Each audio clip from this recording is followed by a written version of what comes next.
Tepat hari ini setelah curangi Indonesia, 7 kabar buruk hampiri AFF dan Nguyen FC hari ini.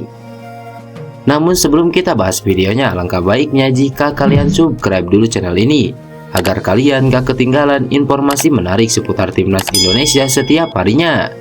Jika sudah subscribe, mari kita lanjut.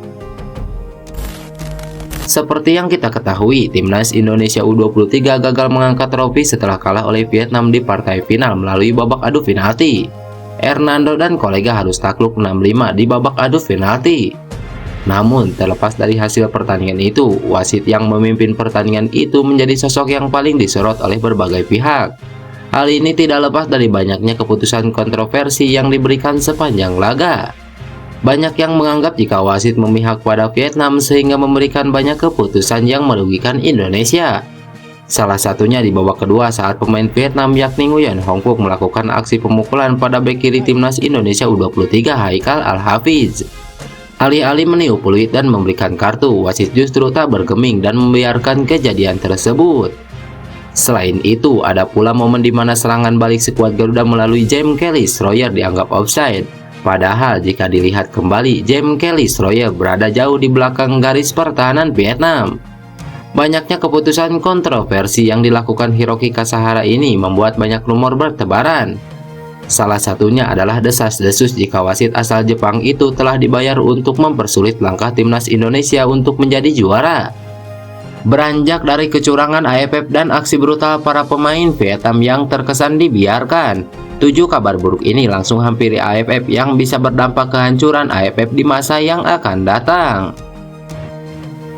Kabar buruk yang pertama, PSSI mengirimkan protes kepada AFF perihal permainan kasar timnas Vietnam. Perwakilan PSSI di AFF siap bantu untuk lebih mempercepat pelaporan tersebut. Perwakilan Indonesia di AFF, Maike Ira Puspita, bakal turun tangan mengawalnya. Ira merupakan ex-wasekjen PSSI yang kini menjabat sebagai wakil presiden AFF periode 2022-2026. Hal ini diungkapkan oleh manajer timnas Endry Erawan. Betul, kami juga merasakan hal tersebut. PSSI sedang menganalisa seluruh pertandingan Piala AFF dan akan melayangkan surat protes kepada AFF. Namun secara informal, video tentang pemain Vietnam yang menyikut dengan keras bagian belakang kepala Haikal sudah saya sampaikan juga kepada Wakil Presiden AFF Ibu Ira, yang merupakan perwakilan dari Indonesia.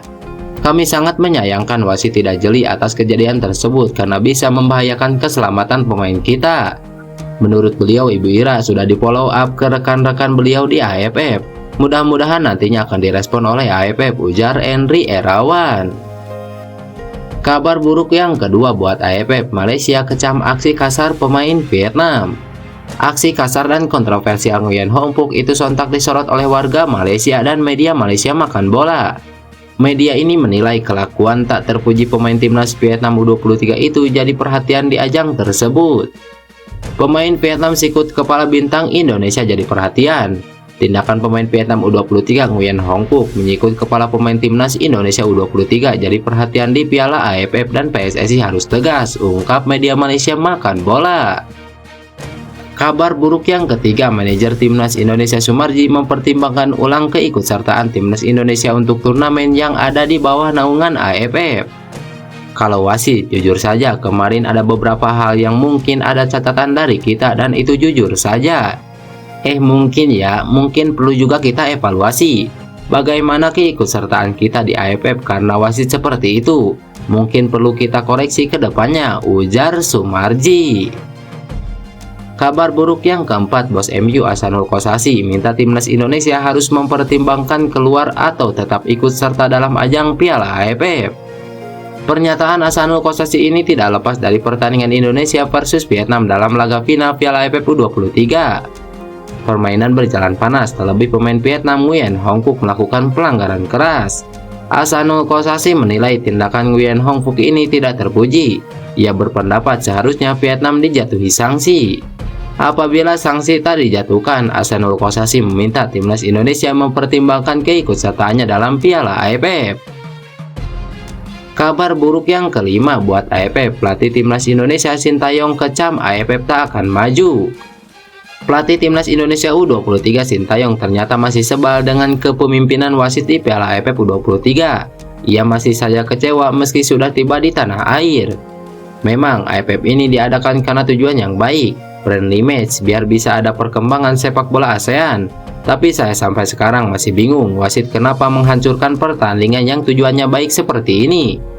Kalau mau AFF ini bisa berkembang, memang harus ada perbaikan dulu hal-hal seperti ini.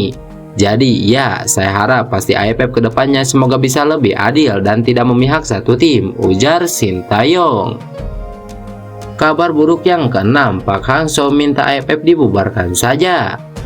Hal itu tak lepas dari kecurangan-kecurangan yang terjadi di Piala AFF, khususnya masalah wasit. Pak Hang-seo yang dikenal sangat cinta dengan Vietnam justru kali ini sebaliknya. Dirinya mengaku bahwa ketidakadilan di ajang ini akan merusak martabat Vietnam yang selalu dituduh menjadi dalangnya ketidakadilan ini. Hal ini diungkapkan Pak Hang-seo kepada salah satu media Vietnam. Dia meminta jika ini terus terjadi maka AFF harus dibubarkan saja. Kabar buruk yang ketujuh bagi AFF adalah netizen Indonesia serbu AFF.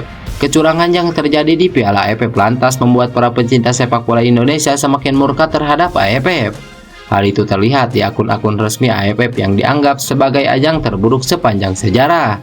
Hal ini tentunya akan berdampak pada AFF. Pasalnya, para supporter atau netizen adalah salah satu segerombolan orang yang bisa saja memajukan AFF atau bahkan menghancurkan AFF. Nah, itulah kabar buruk bagi AFF yang bisa berdampak besar bagi AFF di masa mendatang. Lantas bagaimana menurut kalian? Tulis pendapat kalian di kolom komentar dan salam olahraga.